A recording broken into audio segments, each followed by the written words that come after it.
Shalom, shalom, peace and blessings. Now let's get straight to it. I want to start by saying something here quickly that pertains to this lesson. So I remember back around the time I first came into the knowledge, I heard a brother say that the Bible is the treasure map and not the treasure chest. And, at first that confused me really. And honestly, I thought the brother was off, to be real. But after some time, I realized that statement actually made sense, and I agreed with the brother. Because the scriptures are not the treasure in itself. The scriptures show you how to go get the treasure. In this life, the treasure would be to be the best man or woman that you can be, to pursue the Most High with a genuine heart, following the statute, laws, and commandments to the best of your abilities. And in the next life, that would be the kingdom. But just having the scriptures alone is not enough, right? You have to actually apply the scriptures to all your thoughts, your life, your everyday decisions and choices, so on and so forth. And that's why it's just a map, because it shows you the instructions on how to go get the treasure, but it's only there if you can understand it, because the average person has the Bible app on their phone, they got a Bible in their house, but since they don't read it, they don't understand it, it's not too much value to them. All right. And when you have the mindset that you already have the treasure chest with you, once you discover the true understanding of the scriptures, it can cause that complacency to where you're not actually applying, the scriptures and applying what you know to your life. You look at it as two separate things. All right. I'm saying all that to say, we have to be able to link the scriptures to our lives. And one brother brought this up to me, the title of this lesson, which is going to be Covetousness and Fighting the Lust Demon. And I know that's one huge stumbling block for the so-called Black man and woman too, of course, in general. Is covetousness, which is, well, we're going to talk about what it is here soon, but also lust, all right, fighting the lust demon and the different things that comes with that. So that's a long enough of an intro. I just wanted to say that, but let's get straight to it. Let's get Exodus chapter 20 and verse 17. This is the book of Exodus, chapter 20 and verse 17. Thou shalt not covet thy neighbor's house. Thou shalt not covet thy neighbor's wife, nor his manservant, nor his maidservant, nor his ox, nor his ass, nor anything that is thy neighbor's. So we see we're not to covet anything that is our neighbor's. And our neighbors is not just the person that lives next to you, by the way. It is, of your own seedline. That's who your neighbor is. All right, of your own seedline, meaning other Israelites. But anyway, to stick back on the point here, our people don't adhere to this at all. Our women, they're altering their bodies a lot right now through surgeries and things of that nature. That's really mainly to compete and compare with other women. They're not really doing it for the so-called Black man, because for the most part, we're not really tripping by a lot of this stuff that they're going to do. They're really competing with other women. And that comes from covetousness, man. A lot of us are buying material items only under the spirit of outdoing the next man, So it's something we need to flee. But let's go to the definition here. Let's see what they got. All right, Strong's H2 530, Hamad. All right. And it says to desire, covet, take pleasure in, delight in, to desire, to be desirable, to delight greatly, desire greatly. So as you see, that key word there is essentially to desire. And that's what covetousness is the excessive desire in something that's forbidden, that you shouldn't be taking as much desire in, all right, which is, a great deal to the Most High. That's why it's the 10th commandment in, the 10 commandments, which when you understand the scriptures and you read through the law, you see that most of the law, lies on the 10 commandments in a different form or fashion. All right, Yahushua was telling us that as well. Let's get Psalms chapter 119 and verse 36. It's the book of Psalms, chapter 119 and verse 36. Incline my heart unto thy testimonies, and not to covetousness. Yeah, so incline your heart unto the testimonies, and to the statute, laws, and commandments of the Most High will help you to flee from covetousness, meaning to flee from the comparison to others, or to desire things that things that you should not be desiring, things you desire to have that you don't actually need. All right. But, here in Babylon, those types of temptations are around every corner, and it's designed that way. The so-called white man knows the so-called black man, and his carnal nature is just like Adam. All right. Has a law, but, don't abide by it. But with the law, within our inward parts, was more similar to Yahushua in that manner. So they put all these different stumbling blocks out here for us. But inclining your heart, meaning your mind, which really comes down to your spirit, inclining, the statute, laws, commandments to your decisions and to your actions and to your thought process and how you conduct yourself, all right, will help you to flee covetousness as much as possible. Okay. Let's get the book of Sirach, chapter 14 and verse 9.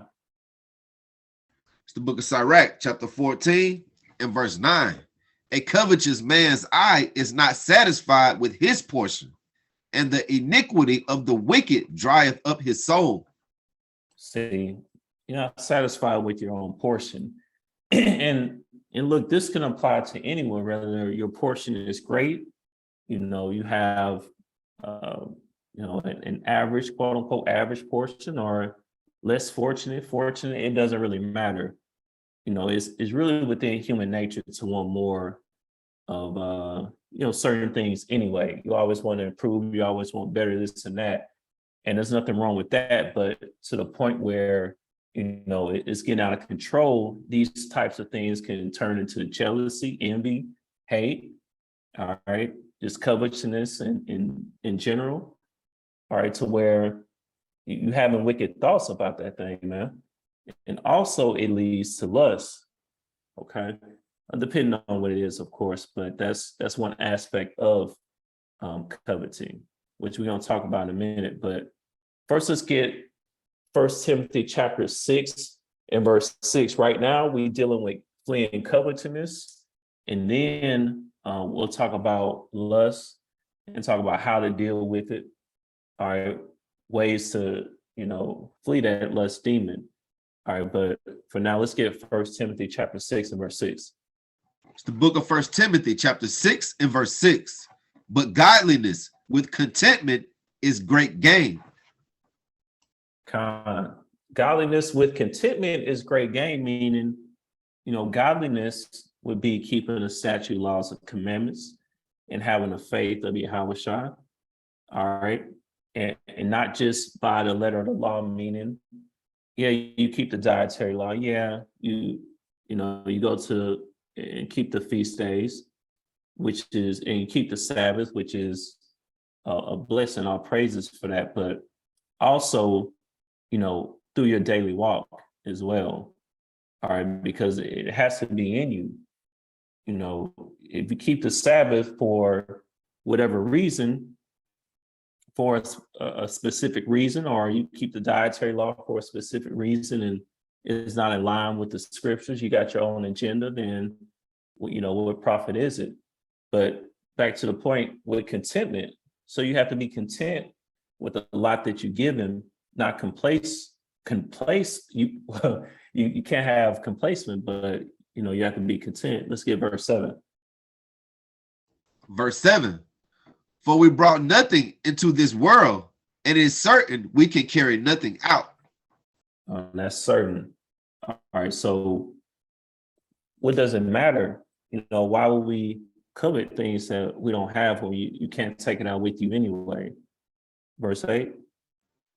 And having food and raiment, let us be therewith content. Yeah, you got food and raiment, so be content with it. Again, not to be complacent. All right. Supposed to want to improve. All right. You're supposed to have goals. Even in this captivity, you're supposed to have goals. Don't let anybody tell you any different. All right. You're supposed to have goals. You're supposed to want to achieve and accomplish things and take care of, especially the so-called Black man I'm speaking to specifically. We're supposed to have goals. We're supposed to, look to provide for ourselves and our families to the best of our abilities. All right. Not be complacent, but you do have to be content with what you have, because you look at another man's portion before you know it. Or you'll be stuck on the internet looking at, different things there, fall into that temptation. Let's get verse 9. Verse 9.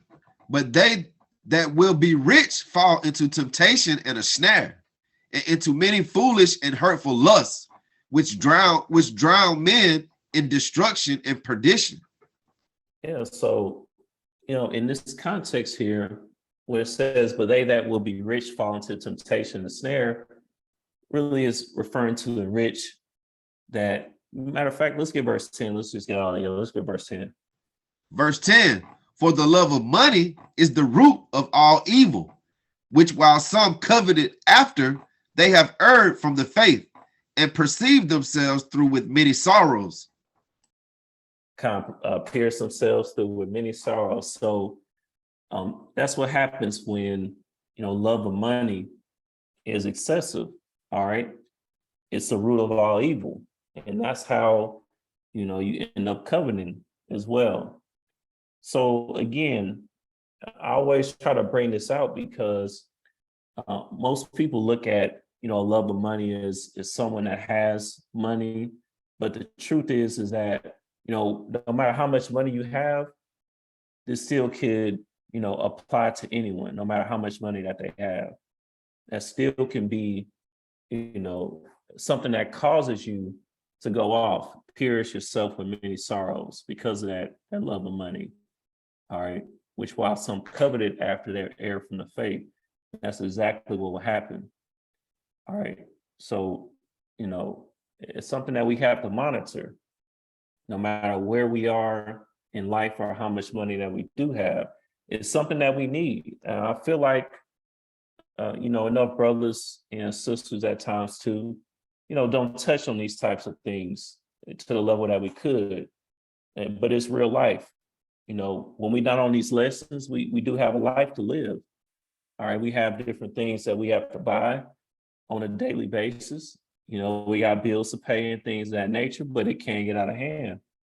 Okay, you can't look at somebody else's portion, and then next thing you know, man, why they got this, and I bet they doing this, and next thing you're going off. All right, so it's something that we got to monitor, and it leads directly to covetousness. All right, let's get Proverbs chapter 21 and verse 26. It's the book of Proverbs chapter 21 and verse 26, and it reads, he coveteth greedily all the day long, but righteous giveth and spareth not. So this is referring to the desire of the slothful killeth him, for his hands profuse to labor. He coveteth greedily all the day long. So that's why we're going to talk about social media as well, because you be on that thing coveting all day long, man. And that's the way the algorithm is set up, to where you own that thing, you're seeing certain things all day long. All right. And being slothful, which we don't talk about too, having your own goals set and being focused will help help you flee from this, man. All right. Basically there we got a lot of precepts. So some of these precepts I'm gonna kind of go over a little bit quickly here, but the Most High abhorreth those that covetous, man. Right, that was the point there. Let's get First John chapter 2. Let's start at verse 15. It's the book of First John chapter 2 and verse 15. Love not the world, neither the things that are in the world. If any man love the world, the love of the Father is not in him. Yeah, so love not the world, neither the things that are in the world. Okay. So again, it's one of those things. It's not really about what you have per se. It's about what you think about or what stock you put in the things that you do have.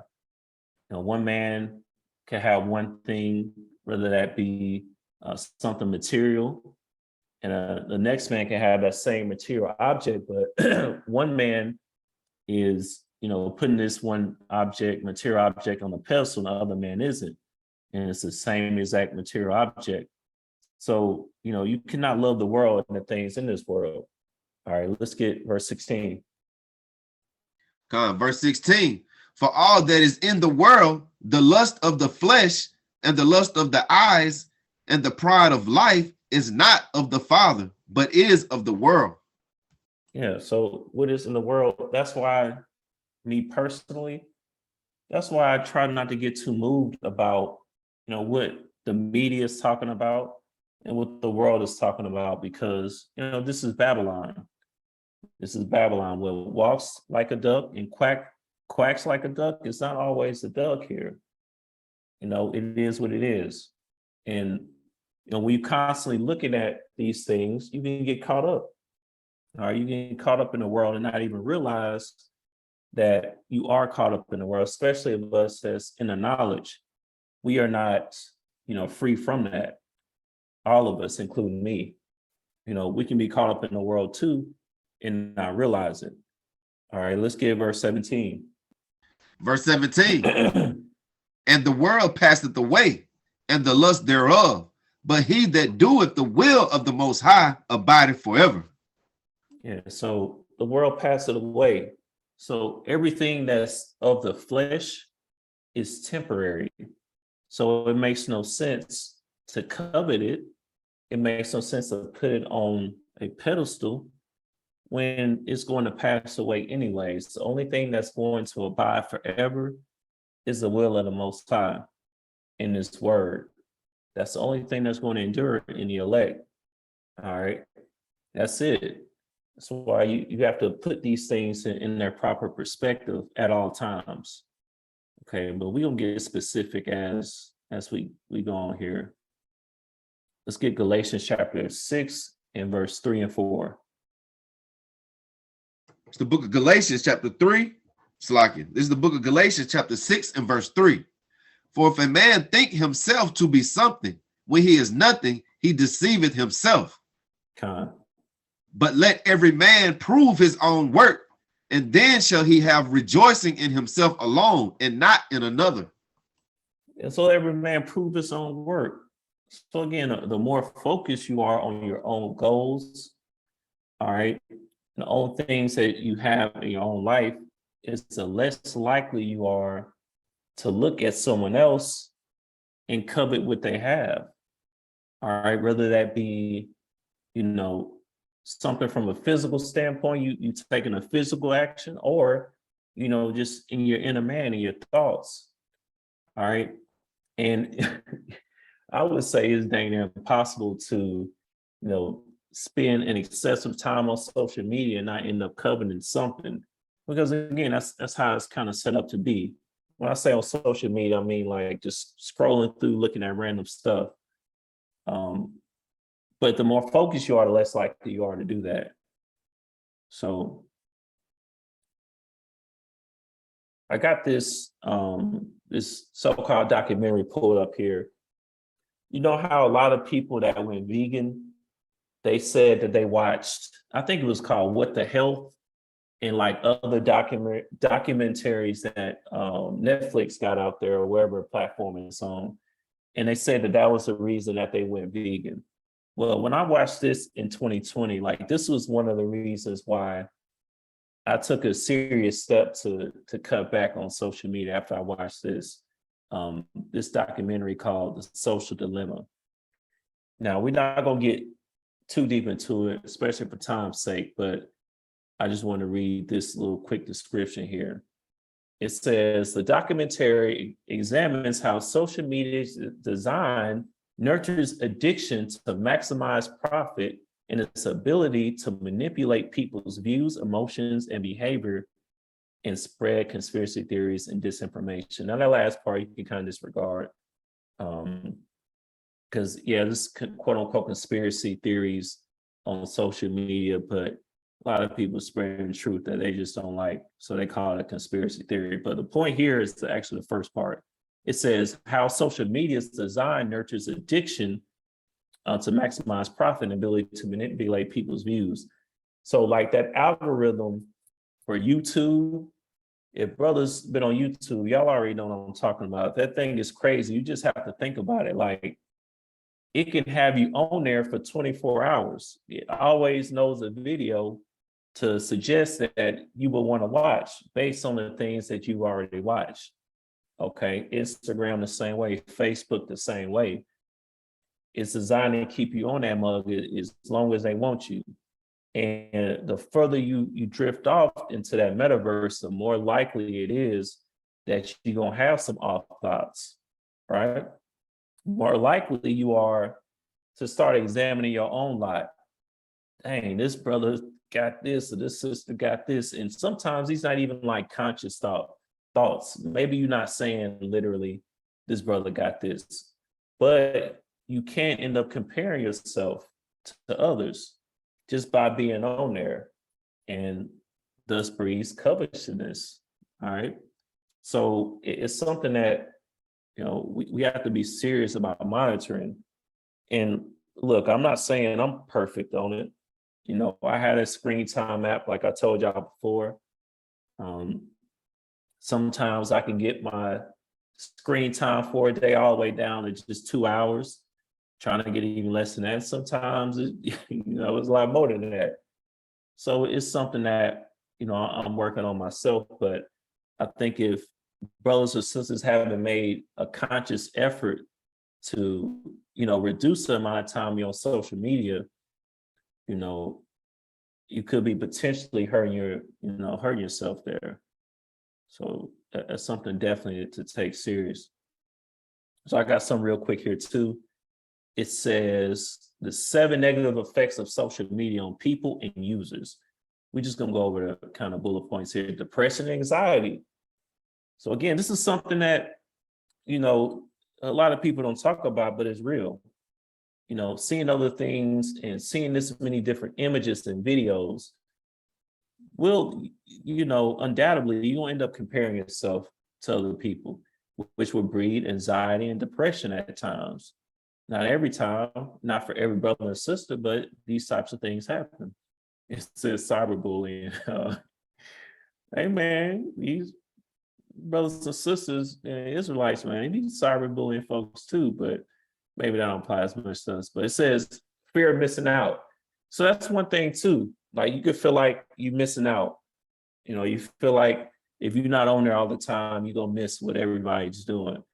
And yeah, that's true, but you need to miss out on what everybody is doing for your own, mental and spiritual health. So, there's nothing wrong with missing out. You can't see everything, even from the people you follow. What about the people you don't follow? You're missing some, and that's a good thing. All praises.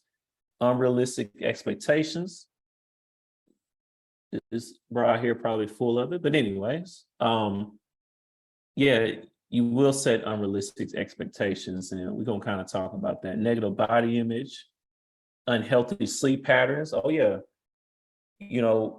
that's one thing that I try to keep in mind too, is looking at your phone, especially on your phone, that could affect your sleep patterns, how much sleep you get, because and brothers may know like the science behind it. I believe it's called, what is it, blue light or whatever it is, that could cause you to get less sleep essentially, and general addiction.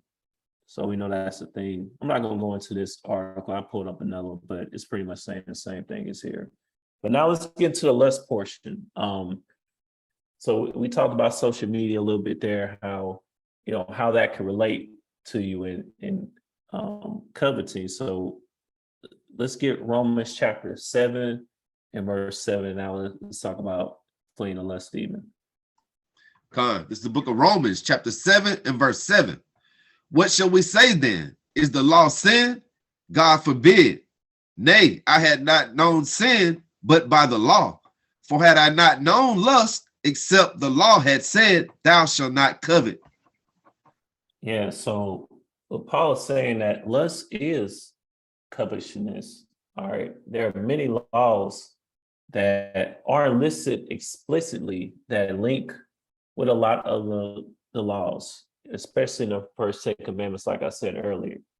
Like, for example, brothers, correct me if I'm wrong, I believe it's 1 John Chapter 3, verse 15, that says, paraphrasing, whosoever hates his brother is a murderer. They're paraphrasing. And, you have to think about it like that. Sometimes it's not going to be written explicitly, but again, it links into the law, like lust. Okay. So that's one thing about it. We have to be cautious of, because just because it's not written here explicitly does not mean that there's a link to the laws and we're not going off. There's different things like porn. There's not a scripture or it's not a law that says do not watch porn or thou shalt not watch porn, but we know that that's off, right? So, we have to keep these things in mind. So this is the word for lust. It says G1939. Let's see what they got. Lust, concupiscence, desire, lust after, desire, craving, longing, desire for what is forbidden, lust, because that's exactly what lust is. And you see the same word, desire, because it all links up, to coveting. All right. And a longing for what's forbidden, concupiscence. All right. In other words, lasciviousness, desire, lust. So that's exactly what it is. Because when you're lusting, you're really desiring something that is forbidden or something that you aren't supposed to have. All right. That's really all it is. And, it's going off because you're not content with your portion. And when I say your portion, I'm not saying if you lust after a woman, you're not content with, if you have a woman, even if you have one or not, you're still not content with whatever portion that you have. Okay. Let's get 1 Peter chapter 2. And let's start at verse 10 and then let's get 11. This is the book of 1 Peter chapter 2 and verse 10. Which in time past were not a people, but are now the people of the Most High, which had not obtained mercy, but now have obtained mercy. Mm-hmm. Dearly beloved, I beseech you as strangers and pilgrims, abstain from fleshly lusts, which war against the soul. And fleshly lusts war against the soul. We're going to kind of pick it up here. Let's get 1 Thessalonians chapter 4. And everyone, let's get verse 3 through 5. The book of 1 Thessalonians chapter 4 and verse 3. For this is the will of the Most High, even your sanctification, that ye should abstain from fornication. That's how that every sanctified, Salakia. That every it's like, yeah. Matter of fact, just go ahead and read it out. Salakia. Verse 4. That every one of you should know how to possess his vessel in sanctification and honor, not in the lust of concupiscence, even as the Gentiles which know not the Most High. Yeah, so we can't be like the Gentiles, man. Hey, we know how the other nations get down, man. Hamites, they got whole sex rituals and, they ritualistic with it, man, with animals, all type of stuff. And we know how Esau get down. He just, and brothers know how Esau get down. We can't be like the other nations, though. Okay. And that's what the point here is. And that's how we remain sanctified, man. Abstaining from fornication, which is, different things like pornography and lust, okay, which we're going to talk about in a second. That every one of you should know how to possess his vessel in sanctification and honor, because you can't really have a vessel that's in honor if you dive into those types of things. And look, nobody is perfect. None of us are perfect. All right. I'm not perfect. If I lived another billion years in this flesh, I still wouldn't be perfect. Okay. However, we have to make a conscious effort, to be able to apply these things in our life, because there's a difference between not being perfect and still having the same stumbling blocks as we did last year, 2, 3, 5, 10 years ago, however long it's been. So there has to be some improvement there, or we just using that we're not perfect as an excuse. Understand? So, and concupiscence, by the way, is pretty much the same thing as lust or things of that nature. Is just a forbidden lust. Kind of, diving a little deeper into the word lust, concupiscence. All right. So I mentioned porn a couple of times because, again, I do feel like these things, we have to discuss these things, man. We can't act like this is not real life. We can't be on these lessons, talking about the scriptures, and then when we get off and these things hit us, it's a part of life, and we not touching on them, man. This is real life, so we got to talk about it. All right, it says the mental effects of porn. I'm not going to go into the whole thing, obviously, but let's see. Yeah, I had this. So it says learning about porn's effects.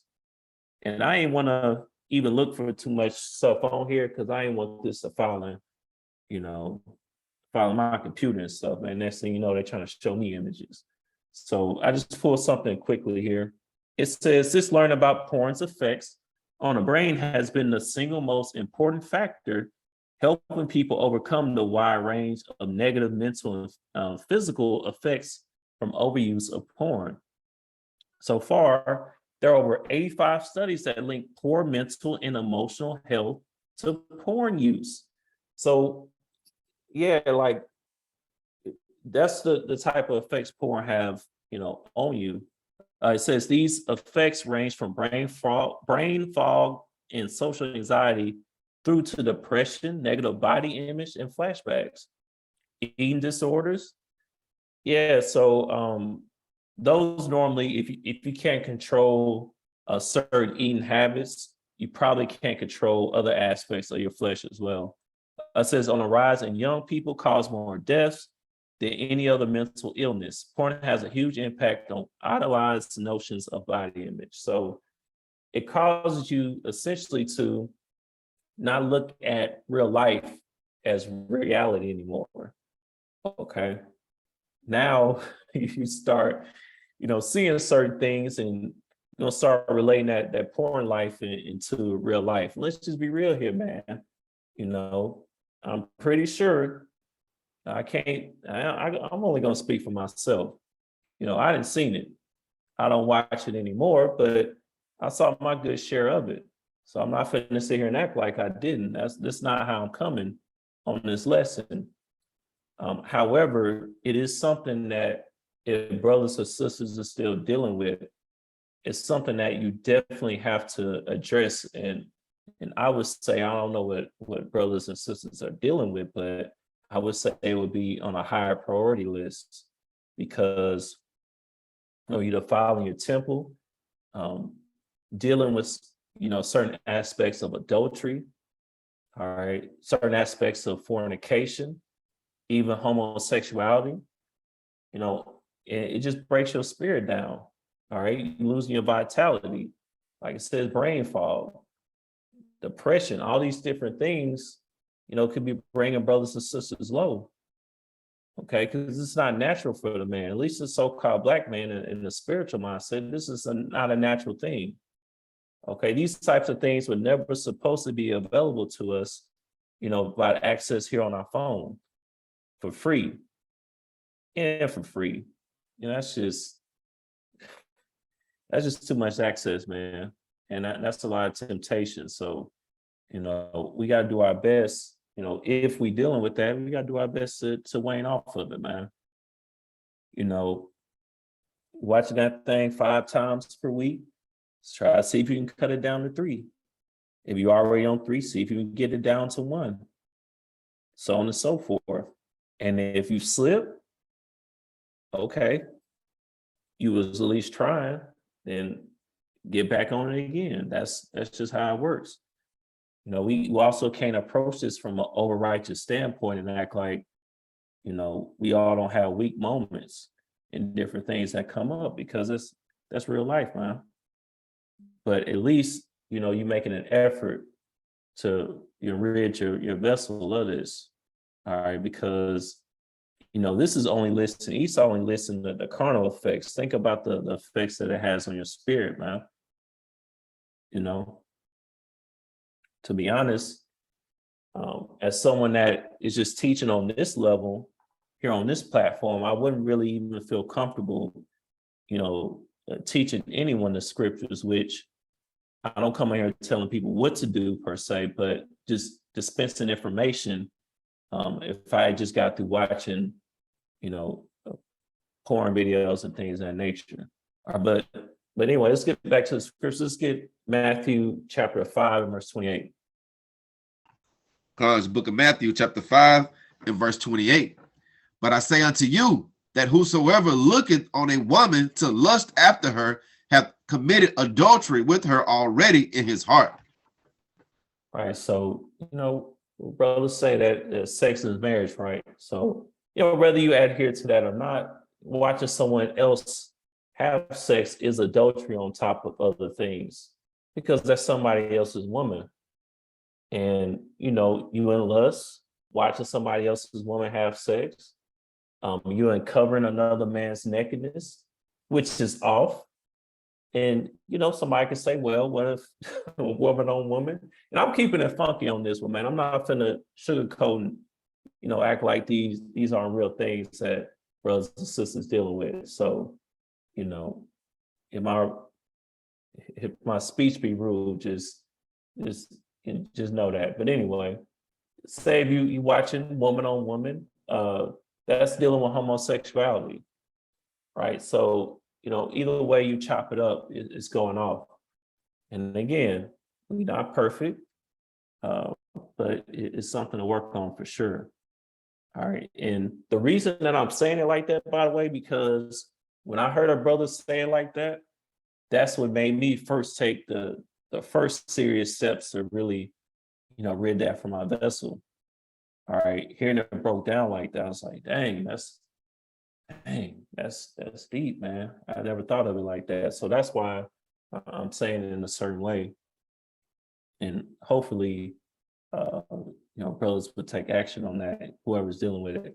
Let's get Colossians Chapter 3 and verse 5. It's the book of Colossians Chapter 3 and verse 5.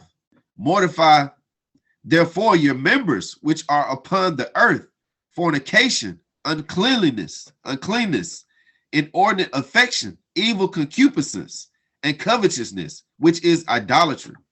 Which is idolatry. So that's another thing. It's idolatry because, in that moment, that's your power at that time. Okay. You put it on a pedestal. Anything you put on a pedestal is idolatry. Okay. If it becomes a power to you, it's idolatry. And that's what happens. Okay. That's why you got to mortify your members, which are upon the earth, and get rid of that, man. There's so many different things that you can do. And one of the best ways to get rid of a habit is to try to replace that action with something else. So, at the time, if there's a normal time that, you dive into things like that, just try to see if you can replace it with something else, which is way easier said than done, by the way. So I'm not acting like it's just going to be an overnight process, but it's at least something that you could try to do. Go to the gym, just work out at home, read then, Anytime you get that temptation, well, I'm gonna just cut on a lesson, or I'm gonna just read. Read may be too standstill for you. Maybe you just need to watch something. Hop on YouTube, do something to occupy your time, or at least try to do that. And that's one thing that you can try. There's a book called The Power of Habit, I believe. I forgot the cat's name that wrote it, but I found it to be a really good book about breaking habits and building habits and things of that nature. That's something to check out. It's called A Power of Habit. If you pull it up, it'll come up. It's the power of habit. Charles Duhigg, yeah, The Power of Habit. So that's a good book to read. We're not getting all the way into this too, but one thing that I've known for a while here is that, most serial killers, one thing that they shared in common, like Jeffrey Dahmer, that's something that's kind of trending nowadays at the time we're recording this. They all were addicted to porn because really porn really opens up your vessel for, many different aspects of fornication, because it's all on the same tree. All fornication is just different branches on the same tree.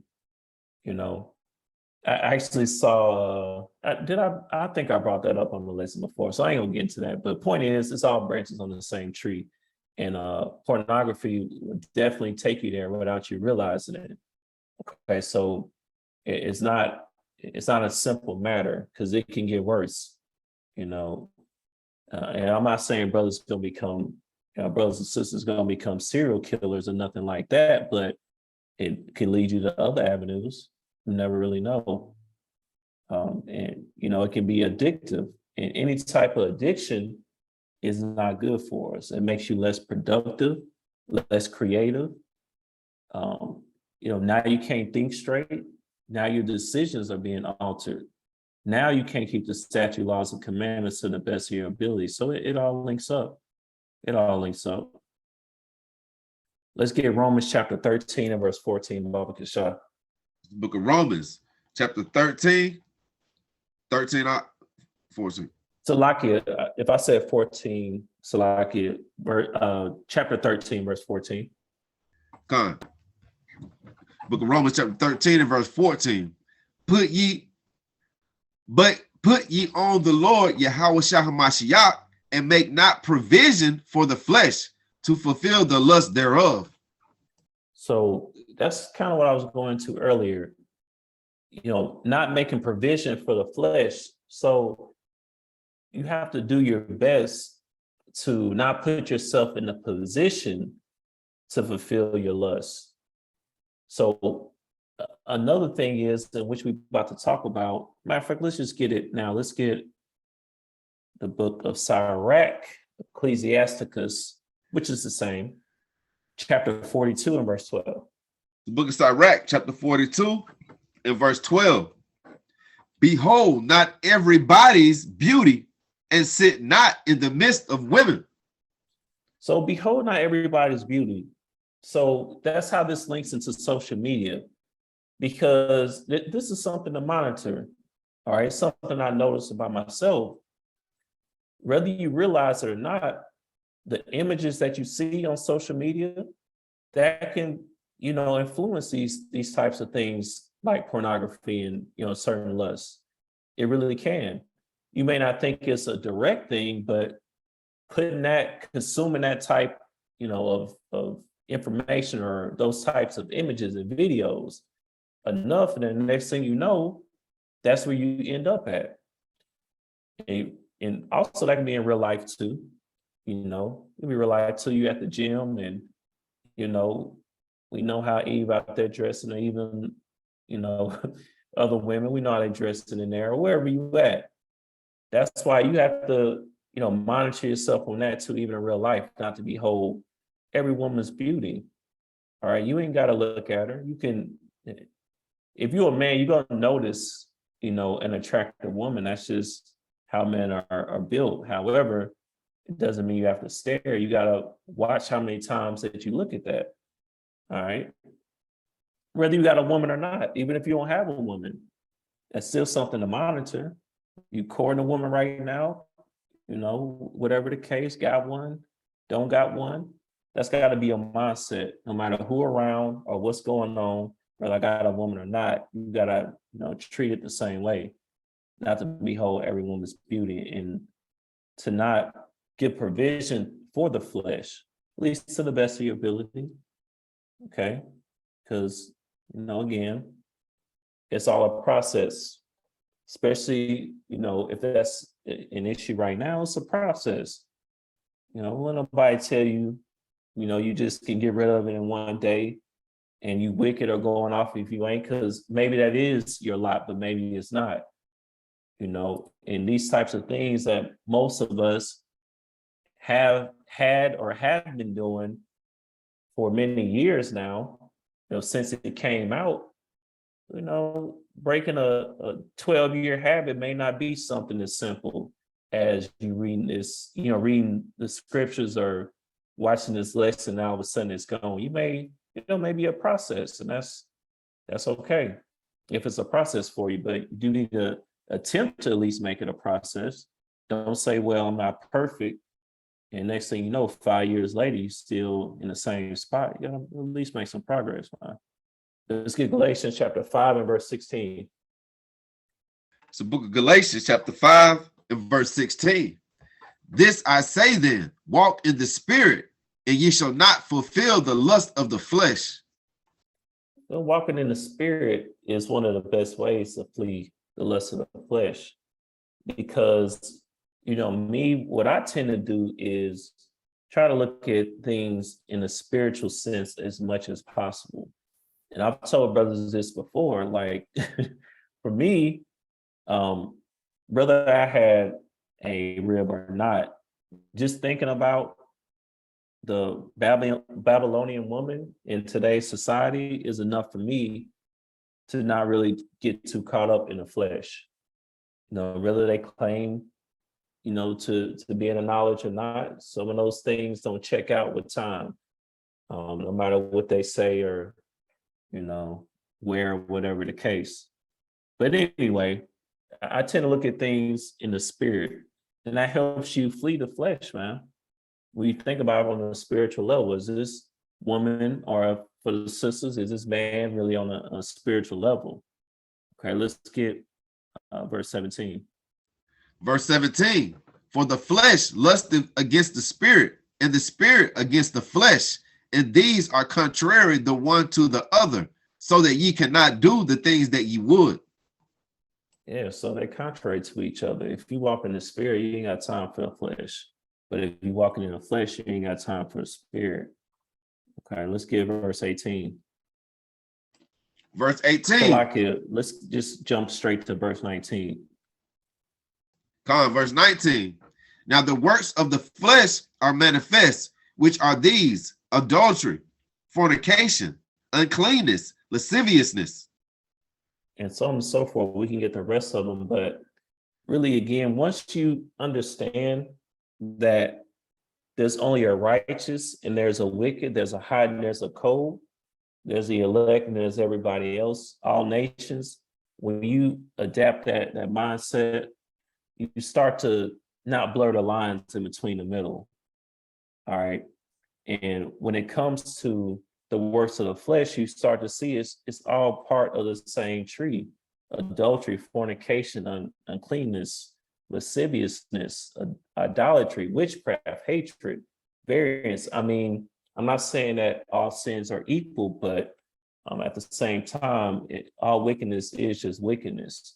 So it's not anything you want to be a part of, all right? At least to the best of your ability, all right? If brothers and sisters want to be into witchcraft, that's really, what you going into when you watching pornography anyways, okay? It's witchcraft. And when we here in Babylon, you really don't know what you're looking at either. You just think about that for a minute. With all these surgeries and deceptions and things, you really don't even know what you're looking at. I hate to find that out. Somebody was watching what I thought I was watching. That would. Hey man, like I said, I'm keeping the buck here. Maybe maybe it's just me. Maybe y'all ain't never watched it at all, and it's just me that's going on. Maybe it's just me. Let's get 1 Corinthians chapter 6 and verse 15. Cause the book of 1 Corinthians chapter 6 and verse 15. Know ye not that your bodies are the members of Hamashiach? Shall I then take the members of Hamashiach and make them the members of an harlot? God forbid. Yeah, you want to make a members of a harlot. That's exactly what you're doing. With the different things like pornography, so on and so forth. Let's get Slack, just next verse. Verse 16. What? Know ye not that he which is joined to an harlot is one body? For two, saith he, shall be one flesh. Verse 17. But he that is joined unto the Lord is one spirit. We know Hamashiach is not dealing with this. And we're going to be joined to one spirit, and we can't be dealing with it either. Understand? Let's get verse 18. Verse 18. Flee fornication. Every sin that a man doeth is without the body, but he that committed fornication sinneth against his own body.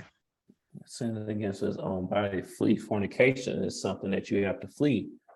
Okay.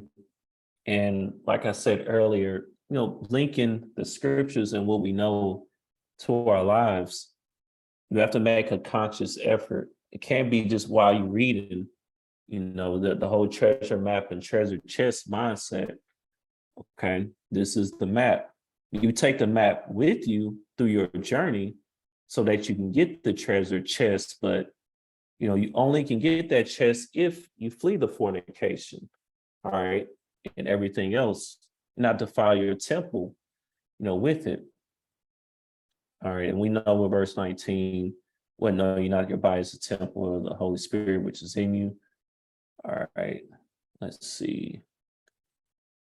Oh, this is important again. Let's get Proverbs chapter 24 and verse 16. It's the book of Proverbs chapter 24 and verse 15.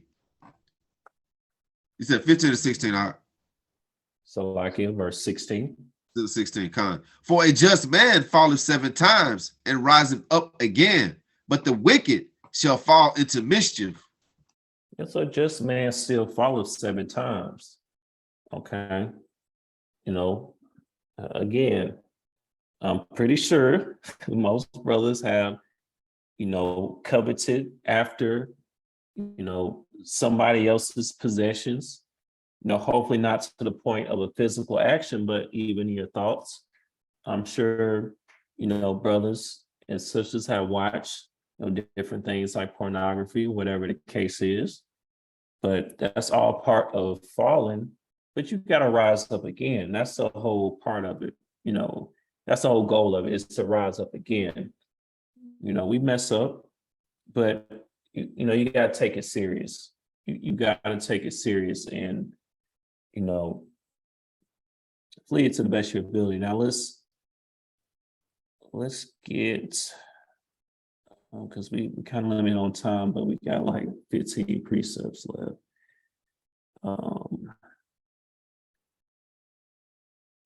Get Proverbs chapter 6 and verse 23 all the way down to verse 26. The book of Proverbs chapter 6 and verse 23. For the commandment is a lamp, and the law is light, and reproofs of instruction are the way of life. To keep thee from the evil woman, from the flattery of the tongue, and of a strange woman. Lust not after her beauty in thine heart, neither let her take thee with her eyelids. For by means of a whorish woman, a man is brought to a piece of bread, and the adulteress will hunt for the precious life. So the commandment is a lamp and the law is a light. Okay. To keep thee from the evil woman. Now we know that this is also referred to from a doctrine standpoint, referring to Babylon, the evil woman, but also, in the flesh as well. So you have to watch, for the brothers, you have to watch the woman that you're courting or dealing with as well. She has to be highly vetted. And for the sisters watching this, you know, whatever the case is with you too. But look, man, I'm only speaking to brothers on this one. You do have to highly vet the woman that you're with. This is Babylon. I try to express this all the time. You know, it may take, you know, a year, 2 years of being around someone to highly vet them, to see what they're really about. But, you know, it's worth it to really get to know someone before you move forward with them, because this can cause you to go off. This can cause you to go into some of the things that we talked about, just being around, you know, the wrong woman, the tongue of a strange woman, the evil woman, so on and so forth. But from the outside standpoint as well, too, you know, like we talked about in Sirach chapter 42 and 12, you know, you can't look at these women, man. You gotta moderate that to the best of your ability, because you really don't know what you're looking at. You can't just go by the flesh. Spiritually, you don't know what you're really dealing with. You talk to them and they got all type of strange doctrines, man. And that's how a lot of us get caught up.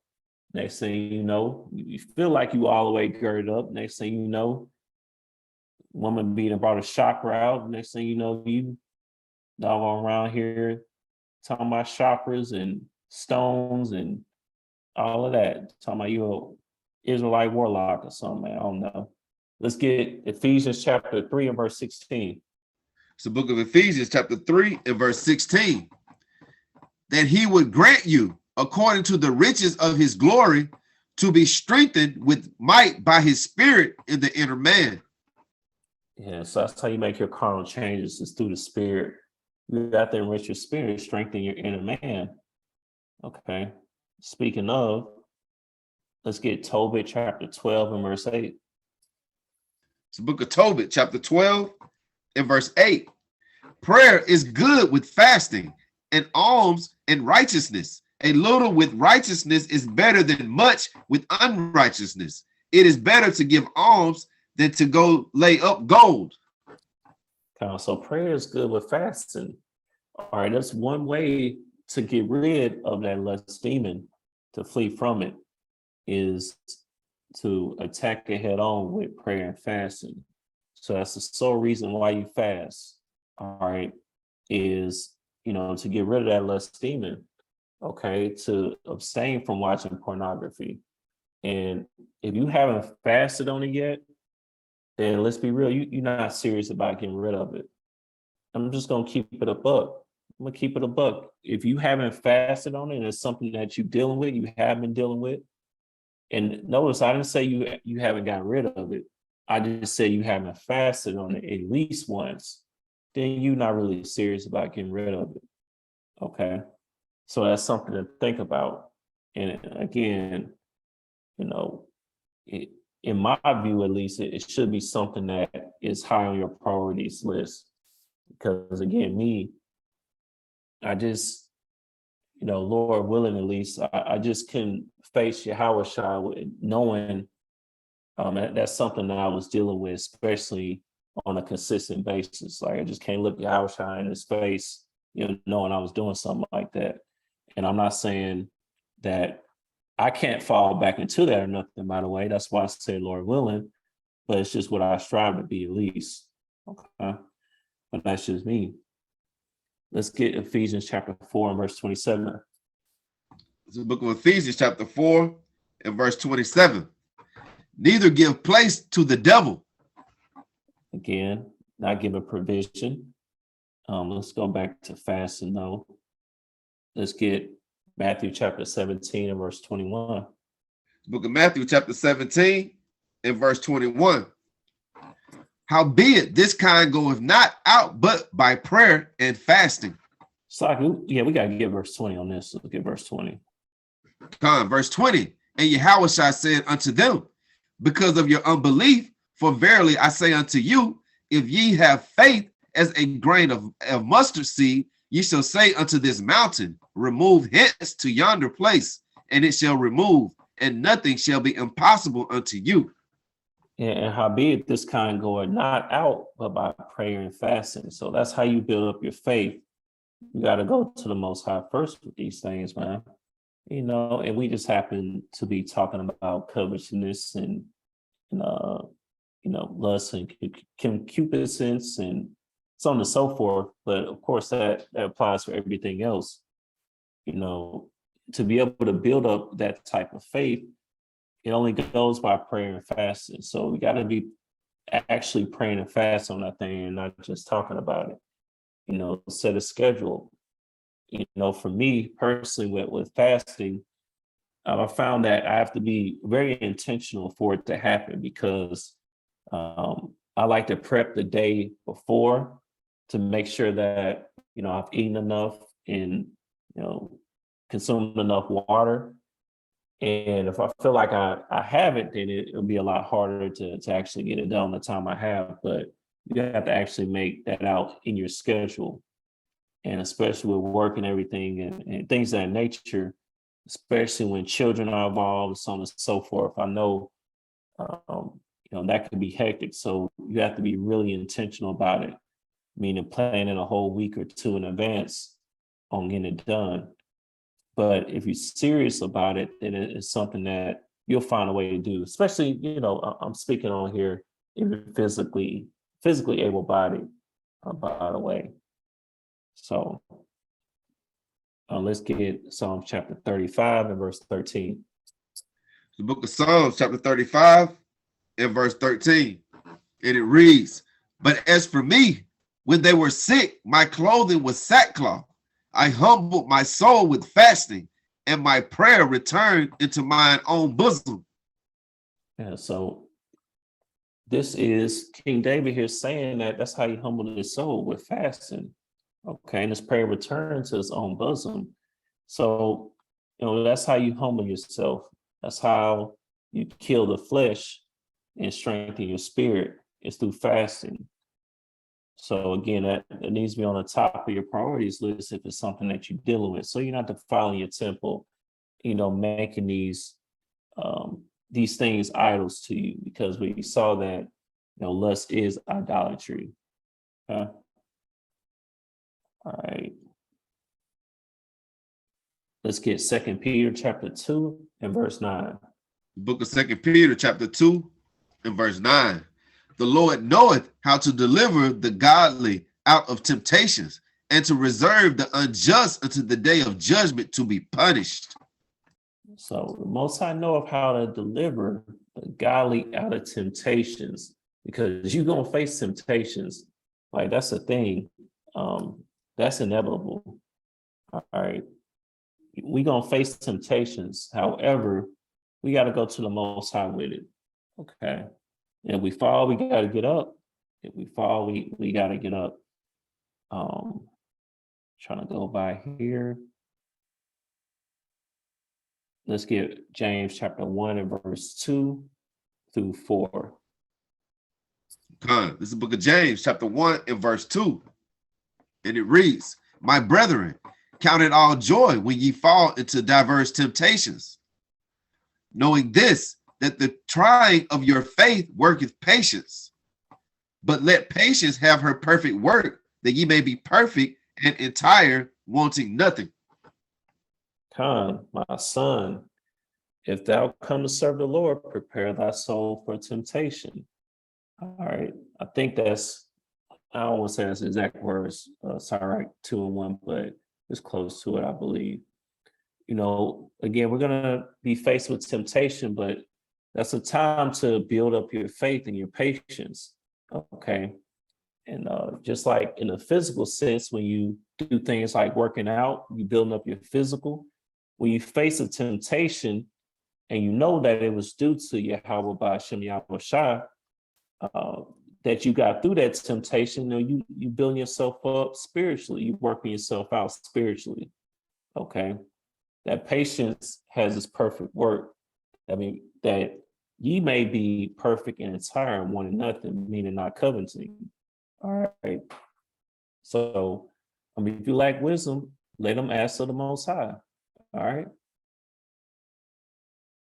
And we missed a few precepts, but we got the main points. We got the main points. So let's close out with 1 Corinthians chapter 9 and verse 25. The book of 1 Corinthians chapter 9 and verse 25. And every man that striveth for the mastery, for every man that striveth for the mastery of temperate in all things, now they do it to obtain a corruptible crown, but we an incorruptible. And so every man that striveth for the mastery is temperate in all things. Temperate meaning what? You in control. You have self-control. Okay, I believe this even says this G1467 for temperate. To be self-controlled, continent. All right, to exhibit self-government, conduct one's self temperately. Okay, so you got to have control over your flesh to the best of your ability, at least, because sometimes the flesh it be knocking you out. But to combat that, you grow better in the spirit. Okay, and growing in the spirit and controlling your flesh, now you got more energy. You get to grow financially, physically, more productive, stronger. Because keep in mind, you do get weaker every time, for the men, every time you release sperm, you do get a little bit weaker because you release the minerals, I believe zinc, things of that nature. But yeah, so you're stronger, you're more in control. All right, you got control of your spirit. Feel good about yourself. You're striving to be a man of the Lord, a chaste virgin. Okay. So with all that being said, it's hard to do that when you fall into, these types of idolatries and fornication. So it's best that we flee it. And, we in this battle together. All right. So like I said, I'm not too good to fall back into this stuff. So this is for me as well. But, I pray that brothers are able to use this and kind of meditate over the precepts and able to flee covetousness and pornography and don't fall for these pitfalls, man, that this horrid Babylon has set out for you, because we're supposed to be the prince of the power of the Most High, man. All right, so control your flesh and actually take steps to make it happen. All right, and with that, shalom.